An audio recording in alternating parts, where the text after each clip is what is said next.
आज हम लोग स्टार्ट करने जा रहे हैं हमारा नया टॉपिक मोड। प्रीवियस क्लास में हम लोगों ने मीडियन ख़त्म करा था, ठीक है। मीडियन के बाद अब जो हम स्टार्ट करने जा रहे हैं नया टॉपिक है मोड। है मोड बोल रहा है यूज़ किस केस में किया जाता है। यूज़ इनके यूज़ टू फाइंड ट्रेंड। जब भी हमें किसी चीज़ का ट्रेंड जानना होता था हम लोग मोड का यूज़ करते हैं। फॉर एग्जांपल जैसे हम देखना चाहते हैं कि कौन से कपड़े ट्रेंड में चल रहे हैं, तो जो लोग मार्केट में ज़्यादातर पहन के घूम रहे होते हैं उसी सेम चीज़ के लिए हम क्या मान लेते हैं यही ट्रेंड चल रहा है। तो जो सबसे ज़्यादा बार चल रहा होता है दैट इज़ हम मोड ऐसे बोल सकते हैं कि जो चीज़ ज़्यादा रिपीट हो रही है वही क्या है हमारे लिए मोड है। तो जो इसकी डेफिनेशन है इसी के अकॉर्डिंग जो है मोड भी डिस्क्राइब होता है। तो सबसे मोड स्टार्ट करने से पहले हमें पता होना चाहिए हमारी सीरीज़ 3 टाइप की सीरीज़ थी। पहली सीरीज़ कौन सी थी, इंडिविजुअल सीरीज़। दूसरी सीरीज़ कौन सी थी, डिस्क्रीट सीरीज़। और तीसरी जो सीरीज़ थी वो कंटिन्यूस सीरीज़। ये हमारा बेसिक है, बेसिक हर जगह काम आता है। जब भी सवाल स्टार्ट करना है ये तीनों चीज़ें तो हमें पता ही होनी चाहिए। अच्छा, इंडिविजुअल सीरीज़ हम जो है मोड के क्वेश्चन 1 बाय 1 एक एक सीरीज़ से उठा के करना स्टार्ट करते हैं। फॉर एग्जांपल सबसे पहले जो हम स्टार्ट करने जा रहे हैं वो क्या है हमारा इंडिविजुअल सीरीज़। तो इंडिविजुअल सीरीज़ के लिए बोलते हैं कि जो नंबर सबसे ज़्यादा बार आया है उसको हम क्या बोलेंगे, मोड बोलते हैं। फॉर एग्जांपल अगर कोई सीरीज़, अब बुक का एग्जांपल ना लेके अपनी तरफ से ले रहे हैं, इजी सा टॉपिक है। तो ये जैसे सपोज करो कोई टॉपिक है इस टाइप से, नंबर है 3 5 7 9 9 8 2 1 7 7 5 7 7 9 फिर 7, इस टाइप से नंबर्स हैं। बोला इसमें मोड फाइंड आउट करो, तो इसमें देख लो सबसे ज़्यादा बार जो आया है वही हमारा क्या बन जाएगा, मोड बन जाएगा। सबसे ज़्यादा बार कितना आया, 7 आया हुआ है शायद, ठीक है। तो इसका मोड कितना हो जाएगा, मोड हो जाएगा इसका 7। क्लियर है। ये था हमारा इंडिविजुअल सीरीज, छोटा सा टॉपिक है इजीली, बस हमें क्या याद रखना है जो सबसे ज़्यादा बार आया हुआ है। आउटकम रिपीट मैक्सिमम टाइम, मतलब ऐसा आउटकम सबसे ज़्यादा बार रिपीट हुआ है उसको हम क्या बोलेंगे, मोड बोलते हैं। क्लियर है। ये था इंडिविजुअल सीरीज। जो हमारा दूसरा टॉपिक है वो होने वाला है हमारा डिस्क्रीट सीरीज। डिस्क्रीट सीरीज़ के लिए भी मैं अभी बुक का एग्जांपल ना लेके अपनी तरफ से एग्जांपल पुटअप कर रहा हूँ। डिस्क्रीट सीरीज़ कैसी होती है, आपको 2 एलिमेंट दिए रहते हैं उसके अंदर।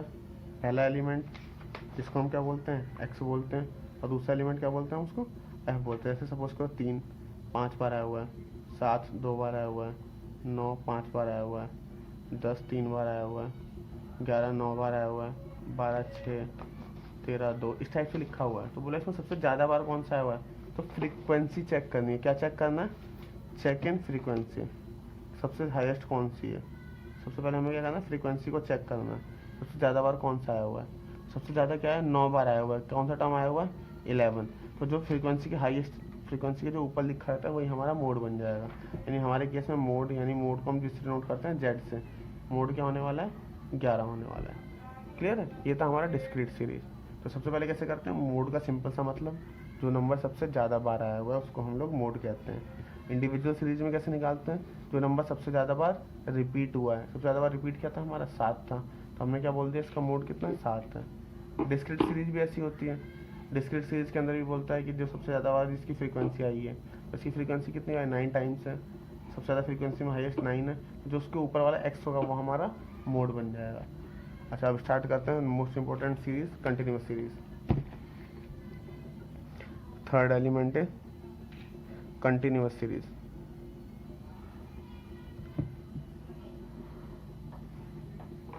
कंटिन्यूस सीरीज में कैसे निकालते हैं, पहला सपोज करो इस टाइप से, इसका फॉर्मूला लिख देते हैं। पहले हम इस क्लास को डिस्क्राइब करेंगे। फॉर्मूला मोड को हम जेड से नोट करते हैं।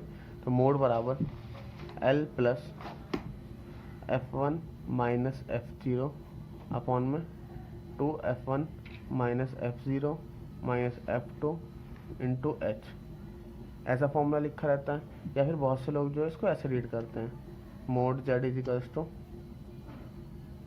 एल प्लस डेल्टा 1 अपॉन में डेल्टा 1 प्लस डेल्टा 2, इस टाइप से लिखे रहते हैं। हमें इसकी ज़रूरत नहीं याद करने की, हमारे लिए जो काम का फॉर्मूला है हम ऊपर वाला ही लर्न करेंगे, इसको छोड़ दो, इसकी नीड नहीं है, हम इस वाले से ही काम चला लेंगे।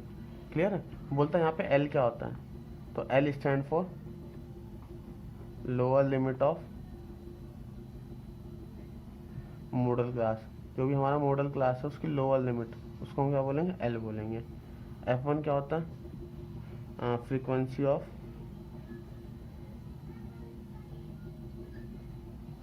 Of model class. F2 क्या होता है, frequency of just post model class. बोला जो ठीक मॉडल क्लास के अगले वाली क्लास है उसकी जो फ्रीक्वेंसी, उसको हम क्या नाम देते हैं, F2। और F1 क्या होता है, फ्रीक्वेंसी ऑफ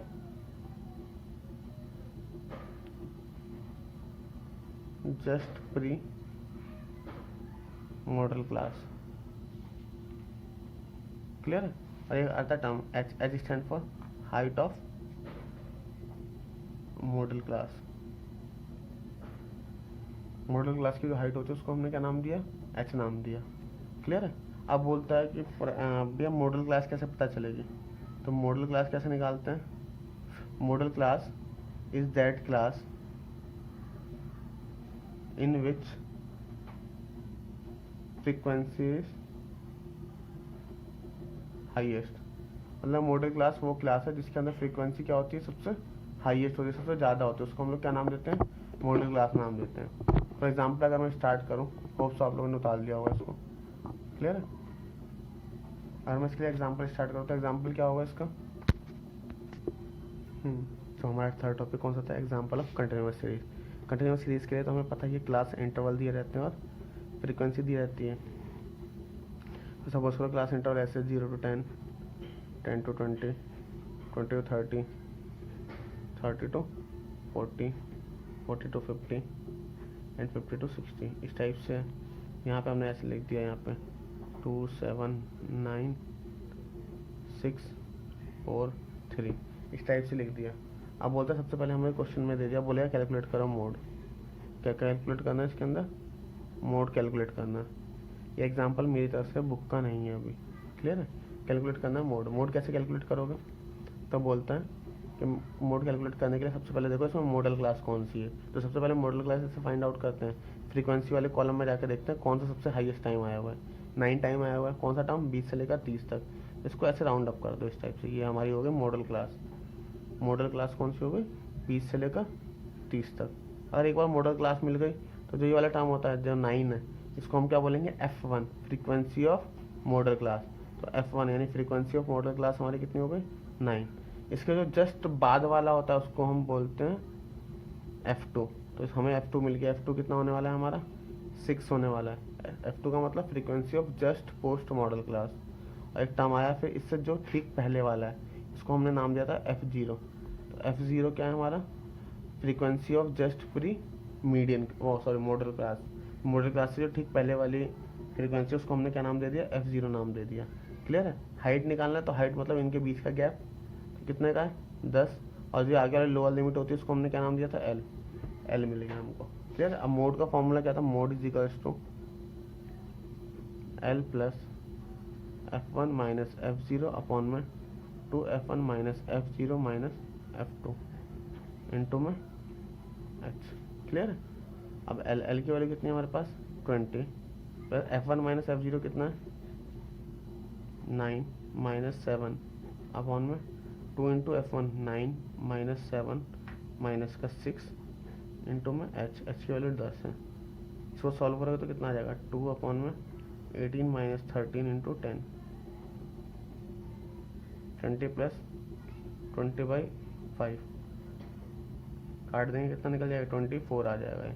क्लियर है। ये हमारा क्या निकल गया, मोड निकल गया। मोड की स्टार्ट कैसे करते हैं, सबसे पहले हम लोग मॉडल क्लास ढूंढते हैं। मॉडल क्लास कौन सी होती है, जिसकी फ्रीक्वेंसी सबसे ज़्यादा हाईएस्ट होती है। हाईएस्ट फ्रीक्वेंसी कितनी, 9। तो ये हमारा क्या हो गया, F1। मॉडल क्लास का एल हमें मिल गया 20। इन दोनों का जो बीच का गैप है वो हमारा हाइट हो गया 10। इससे ठीक पहले वाली जो क्लास की फ्रीक्वेंसी होती है उसको हम बोलते हैं F0। इसके ठीक बाद वाली जो क्लास की फ्रीक्वेंसी उसको हमने क्या नाम दिया था, F2 सॉरी। ठीक है। इसके बाद सब फॉर्मूले में पुटअप कर दिया। ये हमारा फॉर्मूला था मोड का। छोटा सा टॉपिक है मोड। मोड का अगर कोई भी क्वेश्चन इस टाइप से आता है, ज़्यादा से ज़्यादा मैक्सिममली ये जो है 3 मार्क्स का हो सकता है। क्लियर है। ये मार्क्स का पहला पार्ट था जो बेसिक था, सबको पता ही था, इतना सब आप लोग पढ़ के आए हुए हैं। इसका जो सेकंड पार्ट है वो है ग्रुपिंग एनालिसिस, जब हमें अगला टॉपिक स्टार्ट करना है। होप्स आप लोगों ने ये उतार दिया होगा। ठीक है। तो जो हमारा अगला टॉपिक है उसका नाम क्या है, ग्रुपिंग एनालिसिस। तो बोलता है ग्रुपिंग एनालिसिस के लिए क्या करना है। ग्रुपिंग एनालिसिस जो टॉपिक है ये सबसे ज़्यादा ट्रेंडिंग टॉपिक है पूछने के लिए, इसमें बहुत सारा है पूछने के लिए। तो भैया क्या सबसे पहला डाउट आता है कि क्या इसका आंसर और जो पुराने वाला तरीके से मोड निकाला है क्या उनका आंसर सेम रहेगा। सेम आंसर आ भी सकता है, नहीं भी आ सकता। हालांकि जो ये वाला आंसर होता है ज़्यादा एक्यूरेट होता है। तो बोलता है इसका यूज़ कब करना है। सबसे पहली बात है इसका यूज़ कब करना है। तो इसके यूज़ के लिए ना वैसे कोई पैरामीटर तो नहीं है, बुक्स के अंदर नहीं पता चलेगा इसे कैसे यूज़ करना है। हाँ बट मैं इसका यूज़ इन एग्ज़ाम बता सकता हूँ, एग्ज़ाम में कब लगाना है ये फॉर्मूला। तो हम ना क्वेश्चन की पहले मार्किंग देखते हैं। अगर क्वेश्चन की मार्किंग हमारी 7 है और 7 से ज़्यादा है, 9, 11 समथिंग यहाँ तक भी पूछा हुआ है, और इसकी मार्किंग 7 से या 7 से ज़्यादा है, या सिमिलरली कहते हैं 3 से ज़्यादा है, 5 है, 7 है, 9 है, तो हम कौन सा मेथड यूज़ करने वाले हैं, ग्रुपिंग एनालिसिस। तो ग्रुपिंग एनालिसिस यूज़ किस केस में करना है, जब क्वेश्चन का जो मार्क्स का वेटेज है वो 3 से ज़्यादा, 3 से ज़्यादा मीन 5, 7, 9। जनरली ये क्वेश्चन सबसे कम 7 मार्क्स में पूछा जाता है। क्लियर है। मोस्ट इंपॉर्टेंट सबसे अच्छा टॉपिक है ये। इसके अलावा वो चाहे तो मीन और मीडियन को भी मर्ज कर लेते हैं ये। क्लियर है। तो इस वाले टॉपिक को करने के लिए हमें क्या करना पड़ेगा, हम बुक के एग्जांपल की हेल्प लेंगे। हाँ बुक से देख के आप बता नहीं सकते कौन सा मेथड में ये फॉर्मूला यूज़ होना है, बट आई एम श्योर इसके लिए हम जब यूज़ करेंगे तो आपको दिख जाएगा। ग्रुपिंग एनालिसिस बहुत ईजी होता है। ठीक है। 7 मार्क्स फ्री के मिलते हैं, बस आपको फॉर्मेट बनाने आना चाहिए। ठीक है। क्वेश्चन स्टार्ट करते हैं। क्वेश्चन को जो है हम अब बुक को प्रेफर करेंगे। बुक के लिए सबको पता हुआ है, बुक के लिए जो नोट्स हैं वो कहाँ से मिलने वाले हैं, टेलीग्राम चैनल से मिल जाएंगे सारे के सारे नोट्स। ठीक है। टेलीग्राम चैनल का लिंक दिया होगा नीचे, उससे ज्वाइन कर लो। और अगर कोई बंदा ऐसा होता है कि ये वीडियो बाद में बनने के बाद भी देख रहा है, तभी वो टेलीग्राम चैनल में जाके वो सारी वीडियो फाइल वाले फोल्डर में से जाके निकाल सकता है सारे नोट्स वगैरह। ठीक है। इन केस आप फ्यूचर में देख रहे हैं इसको कभी भी, तो आप जनरली टेलीग्राम चैनल पर जाके उन वीडियो को निकाल सकते हैं, वीडियो को, या फिर जो हमारे पुराने लिंक्स हैं, PDF लिंक्स हो गए या वॉइस नोट्स हो गए, वो सारी चीज़ें हम वहाँ से जाके निकाल सकते हैं। ठीक है। नाउ स्टार्ट करते हैं अपना ग्रुपिंग एनालिसिस। हाँ तो क्वेश्चन नंबर 9 देखते हैं। क्वेश्चन नंबर 9 को जनरली हम देख रहे हैं डिस्क्रीट सीरीज का क्वेश्चन है। 32 की फ्रीक्वेंसी दी है, 33 की, 34 की, सबकी फ्रीक्वेंसीज दी हुई हैं। बट अगर मैं इसका आंसर देखो तो हमने क्या बताया डिस्क्रीट सीरीज में कैसे निकालते हैं मोड, जिसकी फ्रीक्वेंसी सबसे ज़्यादा फ्रीक्वेंसी किसकी है, 36, किसकी, 40 की। तो इसका मोड हमारे अकॉर्डिंग कितना होना चाहिए, 40 होना चाहिए। लेकिन 40 तो तब है ना जब ये 1 मार्क्स में क्वेश्चन आए या 2 मार्क्स में आए मैक्सिममली। अगर यही सेम क्वेश्चन 7 मार्क्स में आ जाए, 9 मार्क्स में आ जाए, तो फिर अनयूजुअल सा लगता है। तो इस केसेस में हम लोग क्या करते हैं, ऐसे वाले क्वेश्चन में जनरली हम मार्क्स देखते हैं पहले। हाँ भाई 7 मार्क्स या उससे ज़्यादा का है तब तो हम ग्रुपिंग लगाएंगे। अदरवाइज छोटे मार्क्स का जैसे 1, 2, 3 नंबर का है तो हम जनरली छोटा सा वाला फॉर्मूला लगा लेते हैं। अब ये वाले इस वाले केस में हम कौन सा फॉर्मूला यूज़ करने जा रहे हैं, ग्रुपिंग एनालिसिस का। क्लियर है। अब हमें कैसे पता चला कि इसमें मोड ये 40 नहीं, हमने आंसर पीछे देख लिया, चेक कर लिया, उसमें आंसर 36 दिया हुआ है। तो हम लोग क्या करेंगे, हम पहले ग्रुपिंग एनालिसिस मेथड को कंक्लूड करते हैं, उसको फिनिश करते हैं। ठीक है। तो कंटिन्यू कर रहे हैं हम लोग उससे। जैसे यहाँ पर दिया हो तो ग्रुपिंग एनालिसिस के लिए सबसे मोस्ट इंपॉर्टेंट होता है उसका फॉर्मेट। अगर आपने फॉर्मेट बना लिया सही से तो फिर सवाल इजीली ख़त्म हो जाएगा। ठीक है। तो पहले आप लोग क्या करो, इजीली स्लो इसके फॉर्मेट को देख लो, इसके बाद स्टार्ट करते हैं। क्लियर है। तो सबसे पहले क्या करो, हमें साइज़ दिया हुआ, कॉलर साइज है, इसका सॉल्यूशन करते टाइम। तो हाँ तो ग्रुपिंग एनालिसिस स्टार्ट करने के लिए क्या करेंगे हम लोग, सबसे पहले हमें एक्स और एफ वाले कॉलम दिए हुए हैं। तो आप क्या करो, यहाँ पे एक कॉलम लिखो, यहाँ ऊपर 1, 1। ठीक है। क्योंकि कॉलम नंबर 1 है तो इसको मैं ऐसे अंडरलाइन करेंगे, और यहाँ पे इसके नीचे ऐसे डॉट पार्ट्स में डिवाइड कर लो इसको। यहाँ पे लिख दो फर्स्ट। क्लियर है। नेक्स्ट हेडिंग बनाओ 2, 2।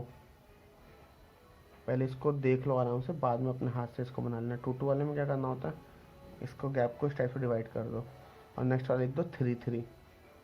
ये वर्डिंग इस तरीके से रहेगी, ये प्रॉपर फॉर्मेट है क्वेश्चन का। क्लियर है। सबसे पहले हमने क्या करा, ऊपर लिखा 1, 1, फिर आफ्टर 2, 2, फिर 3, 3, और यहाँ पे एक कॉलम हम डाल देते हैं हम एनालिसिस का। एनालिसिस के अंदर हम लास्ट में देखते हैं इसके बाद क्या करना है। अब ये 2, 2 वाला कॉलम है, इसको फर्दर 2 पार्ट्स में डिवाइड कर दो। मतलब अगर हम देखें तो यहाँ पे फर्स्ट के बाद एक सेकंड कॉलम बन गया, एक थर्ड कॉलम बन गया। क्लियर है।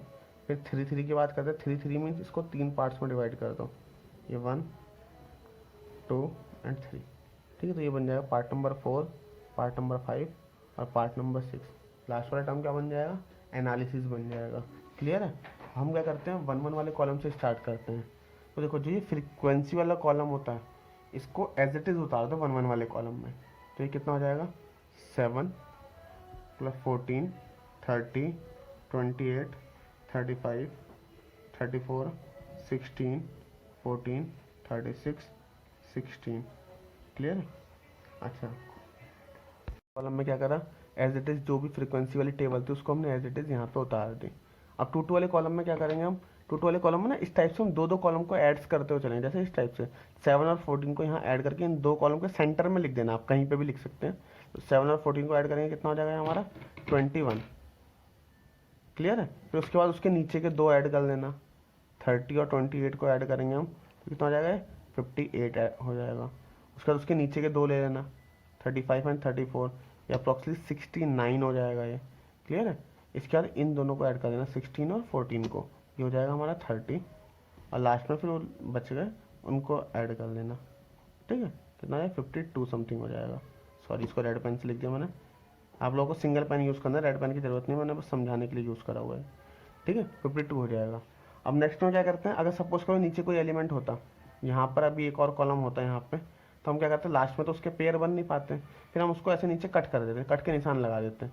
हमारे क्वेश्चन में नहीं है तो इसलिए हम उसको इग्नोर कर रहे हैं। क्लियर है। अगर होता तो हम उसको नीचे कट कर देते हैं। अच्छा, अब जो मैं निशान मार्क करने जा रहा हूँ ये कंपलसरी है। जो थर्ड कॉलम का फर्स्ट पार्ट होता है ये वाला, ये हमेशा ऐसे क्रॉस करना ही करना है, चाहे कुछ भी हो जाए। एक तो ये क्रॉस करना है, एक फिफ्थ का फर्स्ट पार्ट क्रॉस करना है, और सिक्स के स्टार्टिंग के दो क्रॉस करना है। इसको याद करना, ये हमेशा ही होगा हर ग्रुप के एनालिसिस के सवाल में, ये तो ऐसे क्रॉस कटेंगे ही कटेंगे। क्लियर है। अब स्टार्ट करते हैं 3। तो 3 अगेन किस टर्म में आ रहा है, 2 2 वाले कॉलम में आ रहा है। हमने पहला वाला F1 में देखो, पहला वाला 7 तो हमने इसके अकॉर्डिंग काट दिया। अब उसके नीचे के दो दो बच रहे हैं, उनके नीचे के दो दो को ले लो, 13 + 40 कितना हो जाएगा 44। बस आपको ऐसे मार्किंग लेते हुए चलनी है, कितना हो जाएगा 44। अगेन इसके बाद 28 और 35 को ऐड करेंगे तो कितना हो जाएगा ये 13 और ये 63। हाँ, तो इसका हमने टोटल करा कितना आ गया 63। उसके बाद उसके नीचे के दो कॉलम उठा लो, उसके नीचे के दो कॉलम कितने हो जाएंगे 34 और 16, कितना हो जाएगा 50। उसके बाद उसके नीचे के दो कॉलम ले लो, कितने हो जाएंगे 40 50, और लास्ट वाला कॉलम देखो अब बच गया 16, तो इसको क्या करो काट देंगे इसको हम ऐसे। क्लियर है। ऊपर की एक कंपलसरी काटने हैं, लेकिन जो नीचे ब्लैक वाले हैं अगर वो स्पेस बच रहा है तो काट दो, अदरवाइज उन्हें छोड़ दो। क्लियर है। अच्छा, बीच बीच में अगर किसी को गाने की आवाज़ आए तो उसके लिए डिस्टर्ब ना हो, एंटरटेनमेंट के लिए लगवाए हुए हैं। यहाँ पे थोड़ा शोर ज़्यादा है तो एडजस्ट कर लें। अच्छा, तो हम अगला कॉलम स्टार्ट करते हैं 3 3 वाला कॉलम। 3 3 वाले कॉलम में क्या करना पड़ता है, ऊपर के 3 3 कॉलम के पेयर बनाने हैं। मतलब कैसे, 7 14 और 30 इनके पेयर बनाने हैं। तो कितना हो जाएगा 21 यानी 51। नेक्स्ट अब उसके नीचे के 3 ले लो आप, मतलब इन तीनों को, तो कितना हो जाएगा ये 35 28 और 34। तो अप्रॉक्सीमेटली 97 समथिंग हो जाएंगे, 97 हो जाएंगे। उसके नीचे के आप 3 लेंगे तो कितना हो जाएगा ये 66। और जो लास्ट वाला बच रहा है इसको कट कर दो, क्योंकि उसके साथ का कोई पेयर है नहीं, उसे काट देंगे हम। ठीक है। अब ये 5th कॉलम में स्टार्ट करता है। 5th कॉलम में फर्स्ट पार्ट तो कट गया, अब उसके नीचे के 3 3 पेयर लेके स्टार्ट करना चालू कर दिए। मतलब हम 7 को छोड़ देंगे, उसके नीचे के 3 जो ये हैं 14 30 और 28 इनसे स्टार्ट करेंगे। तो कितना हो जाएगा ये 62 नहीं 72 समथिंग हो जाएगा, 72। इसके बाद इन तीनों को छोड़ के उसके नीचे के 3 ले लो, ये अप्रॉक्सीमेटली 85। क्लियर है। और इनको ऐड करेंगे तो हमें कितना हो जाएगा 50 60 एंड 66। क्लियर है। अगर नीचे कोई एलिमेंट बच रहा होता तो हम उसको काट दें, लेकिन यहाँ तो बच ही नहीं देते, इसको ड्रॉप कर देंगे। अच्छा, नेक्स्ट में जो 6 कॉलम बनाते हैं उसमें क्या करते हैं हम, उसमें ऊपर के 2 कॉलम कट जाते हैं, उसके नीचे के 3 कॉलम उठा लो आप। मतलब आपने ऊपर के 2 14 और 7 वाले कॉलम तो काट दिए, बचे क्या ये 3 कॉलम बचे नीचे के, तो कितना हो जाएगा 93। क्लियर है। इसका इन नीचे के 3 लेंगे 34 16 और 14, तो कितना आ जाएगा 64। नीचे कॉलम उठाएंगे तो कितना है 64। अब देखो लास्ट के 2 बचे हैं, तीसरा है नहीं, तो इसको क्या करेंगे हम ऑटोमेटिकली, जब कुछ नहीं है तो इसको क्रॉस कर देंगे। तो सबसे पहला तरीका क्या होता है करने का, सबसे पहले 1 1 वाला कॉलम जो है उसके लिए ये जो F वाला कॉलम होता है इसको एज इट इज उतारना है हमें।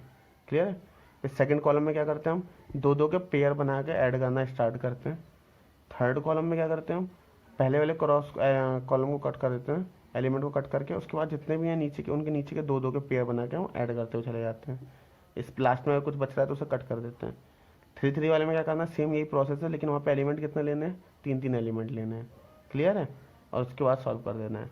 अब ये पूरा टेबल हमारी लगभग प्रिपेयर हो गई। अब हमें क्या करना है, इसका एनालिसिस करना है। एनालिसिस कैसे करेंगे, एनालिसिस करने का मतलब ये होता है कि हम ना 1 बाय 1 सारे के सारे कॉलम चेक करेंगे। तो कॉलम चेक करोगे तो सबसे पहले देखो 1 वाले कॉलम में सबसे हाईएस्ट कितना है, सबसे हाईएस्ट है 1 वाले कॉलम में 36। तो ठीक है, इसके ठीक सामने जाओ, 36 के सामने वाली रो में एनालिसिस वाले कॉलम में वहाँ जाके एक टैली बार का सिंबल लगा दो। क्लियर है, सबसे हाईएस्ट क्या था हमारा 36 था। तो इसके लिए मैंने क्या करा, जो उसका ठीक सामने वाला कॉलम था उसमें क्या कर दिया, मैंने एक टैली बार का सिंबल लगा दिया। 2 का जो सेकंड कॉलम है उसके अंदर मैंने देखा सबसे हाईएस्ट क्या है, सबसे हाईएस्ट है हमारा ये 69 हाईएस्ट है। 69 is the total of 35 and 34, इन दोनों का टोटल था। तो इजीली आप क्या करोगे, 35 के ठीक सामने वाली लाइन में जाओ और वहाँ पे टैली बार का सिंबल लगा दो। और चूंकि 34 का भी सम था, अब टैली बार का सिंबल लगेगा तो इन दोनों के ही सामने लगेगा, 34 के सामने भी लगेगा। क्लियर है, अगेन देखते हैं। थर्ड कॉलम में सबसे हाईएस्ट कितना है, 63 हाईएस्ट है। 63 किसका सम था, 28 और 35 का। मतलब जब भी हम टैली बार का सिंबल देंगे हम क्या करेंगे, 28 के सामने भी टैली बार का सिंबल देंगे और 35 के सामने भी। क्लियर है, जिसका सम होता है उनको दोनों के सामने करना होता है फिर। इसके बाद फोर्थ कॉलम में हाईएस्ट कितना है, 97 है। 97 जो हाईएस्ट है, अब ये 3 कॉलम का हाईएस्ट है। तो हम क्या करेंगे, 28, 35, 34 के ठीक सामने वाली जो लाइन है उसमें जाके एक टैली बार का सिंबल लगा देंगे। तो कितना हो जाएगा, 1, 2 एंड 3। अच्छा, इसके बाद फिफ्थ कॉलम में हमने देखा, फिफ्थ कॉलम में हाईएस्ट कितना है, 85 हाईएस्ट है फिफ्थ कॉलम में। तो 85 किसका सम टोटल था, 35, 34 और 16, इन तीनों का टोटल था। तो 85 के ठीक सामने जाएंगे हम, जहाँ पे इन तीनों लाइन का सम था। देखो हमने ऐसे मार्किंग भी करी है, हम चाहें तो डायरेक्टली उनकी लाइन के आगे जाके इस टाइप से उन तीनों में ऐसे सिंबल लगा सकते हैं। एंड द लास्ट कॉलम से जो हाईएस्ट कितना था, 93 था। तो 93 जो है इन तीनों लाइन का टोटल था। तो तीनों के सामने एक एक टैली बार के सिंबल लगा दो। क्लियर। अब इसके बाद देखो सबसे ज़्यादा एनालिसिस में सबसे ज़्यादा सिंबल्स कहाँ लगे हुए हैं, सबसे ज़्यादा सिंबल 5 टाइम्स लगे हुए हैं। किसके आगे, 36 के आगे। तो इस क्वेश्चन का मोड कितना हो जाएगा, मोड हो जाएगा इसका 36 हो जाएगा। इस टाइप से बुक में आंसर निकालना है। हाँ, लेकिन ये करेंगे कब, जब क्वेश्चन जो है हमारा 7 या 7 मार्क्स के ऊपर का हो। ठीक है। अब इसके करने के बाद एक डाउट आता है कि अगर ऐसा हो जाए एनालिसिस करते समय कि 2 कॉलम में सेम आ जाए, मतलब इसमें 5 टैली बार्स थे, ऊपर वाले में भी 5 आ जाते हैं, फिर इस केसेस में क्या करेंगे। तो बोलते हैं ऐसे केसेस के लिए हम लोग क्या करेंगे, उसको भी देखते हैं। हम एम्पायरिकल फॉर्मूले यूज़ करते हैं। तो हमें क्या करना है, सबसे पहले ग्रुपिंग एनालिसिस के लिए इस टाइप से कॉलम को, आप इस वीडियो को चाहे 2 बार देखो, 3 बार देखो, लेकिन कॉलम्स को समझो, इनको ऐड करके कैसे एनालिसिस किया हुआ है। अगर फिर भी समझ में नहीं आए तो आप कमेंट सेक्शन में लिख सकते हैं, मैं दूसरा क्वेश्चन भी करा दूंगा इसके जैसा। ठीक है। अब इसके बाद कुछ लिखवा रहे हैं, उसको लिख लेंगे। लिखना क्या है, अब बोलता है कि in case if grouping analysis fail, और ग्रुपिंग एनालिसिस फेल हो जाता है। अब हम समझ में आ गया ना, फेल का मतलब क्या है, कि मतलब एनालिसिस वाले कॉलम में एक से ज़्यादा कॉलम में सिमिलर फ्रीक्वेंसीज आ रही हैं जो हाईएस्ट हैं। मतलब if grouping analysis fail then we use empirical formula. Formula कौन सा यूज़ करते हैं हम, एम्पायरिकल फार्मूला। एम्पायरिकल फार्मूला आपने अभी इधर नया नया सुना हुआ है, लेकिन सबने 10th क्लास में पढ़ा हुआ है। 10th क्लास में इसके ऊपर एक क्वेश्चन आता था। एम्पायरिकल फार्मूला क्या होता है, एम्पायरिकल फार्मूला बोलता है mode is equals to 3 median minus 2 mean. Empirical से रिलेटेड क्वेश्चन एक ही बार एग्जाम में आया हुआ है, यानी क्वेश्चन के अंदर ये जब आया था 11 मार्क्स के अंदर, मैं जब 10 ईयर के क्वेश्चन कराऊंगा उसके अंदर इसको कंक्लूड कर लूँगा। एम्पायरिकल फार्मूले में क्या होता है कि आप करेंगे पहले ग्रुपिंग एनालिसिस की पूरी टेबल बनाएंगे और वो फेल हो जाएगा एनालिसिस फेल होने के बाद फिर उसी सेम क्वेश्चन का मीडियन निकालना पड़ेगा, मीन निकालना पड़ेगा और इस वाले फार्मूले में पुटअप करना पड़ेगा, तब जाके उसकी वैल्यू फाइंड आउट होती है। क्लियर है। तो आज के लिए इतना ही ग्रुपिंग एनालिसिस के लिए। आप चाहो तो ग्रुपिंग एनालिसिस समझने के लिए इस वीडियो को दोबारा देख सकते हैं। अगर आप लोगों को पसंद आए तो इसको लाइक करें, शेयर करें एंड कमेंट सेक्शन में जो भी डाउट्स हैं उसको जरूर लिख दें। Clear. And we will try to improve our self. Thank you.